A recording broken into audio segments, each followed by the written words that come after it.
Nah, kita bisa lihat misalnya ada kisah di Yeremia 7, Yeremia 7, dan di sini adalah kisah tentang lembah Ben Hinnom, di mana menjadi lokasi penyembahan dari dewa Molok.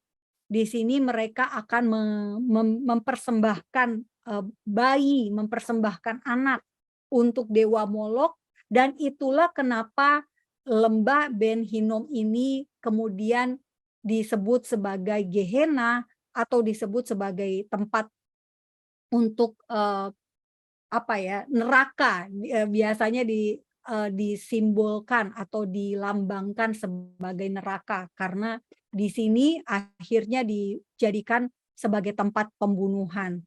Nah, kalau dilihat di petanya Yerusalem gitu ya, Bapak Ibu bisa lihat lembah Hinnom ini di garis kuning yang ada di depan Bapak Ibu. Jadi inilah tampak Yerusalem ya Bapak Ibu. Ini adalah Bukit Moria yang sekarang ada Masjid Al-Aqsa yang warnanya kubahnya hitam, dan Masjid Kubah Emas, Golden Dome. Nah, nggak jauh dari situ itulah ada Hinnom Valley, ada lembah yang juga disebut sebagai Gehenna. Nah, kalau Bapak Ibu baca di Yeremia 19 ayat 4 ditulis, sebab mereka telah meninggalkan aku, telah memberikan tempat ini kepada Allah asing, dan telah membakar korban di sini kepada Allah lain yang tidak dikenal oleh mereka sendiri dan oleh nenek moyang mereka dan oleh raja-raja Yehuda. Nah, jadi ketika bangsa Israel berbalik menyembah Allah-Allah lain, menyembah ilah-ilah, dewa bangsa-bangsa, maka otomatis tempat itu pun sudah tidak kudus lagi, tempat itu sudah tidak layak lagi untuk Tuhan Israel, untuk Elohim, maka akhirnya Tuhan sendiri berkata, tempat ini telah diberikan kepada Allah asing. Nah, jadi ini benar-benar pengaruh wilayah dengan sesembahan. Tuhan sendiri yang mengatakannya demikian. Jadi kita pun juga berkaitan erat dengan di tempat di mana kita berada. Berarti jika kita menyembah kepada Tuhan yang benar, maka wilayah itu pun bisa dikatakan kudus gitu ya, karena adanya kita. Tetapi jika di daerah itu juga banyak Allah asing, nah itu berarti secara tidak langsung memang terjadi peperangan rohani, peperangan spiritual di tempat tersebut. Nah, Bapak Ibu bisa baca sendiri di Yeremia 7 ayat 31 dan 32, dan juga di Yeremia 32 ayat 35.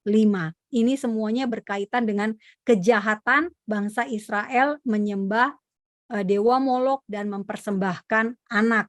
Nah, ini udah kejahatan yang luar biasa di mata Tuhan.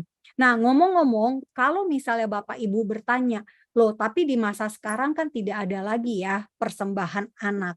Nah, sebetulnya bukan persembahan anak dalam bentuk anak dipersembahkan. Tetapi tahukah Bapak Ibu kalau aborsi pun bisa dianggap sebagai wujud modern dari mempersembahkan anak kepada dewa-dewa, kepada sesembahan asing.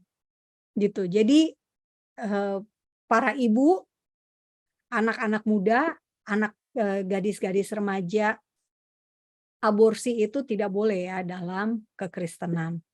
Tuhan tidak menghendaki Anda yang mungkin melakukan kesalahan dalam berhubungan sehingga Anda melakukan seks sebelum menikah dan akhirnya Anda hamil.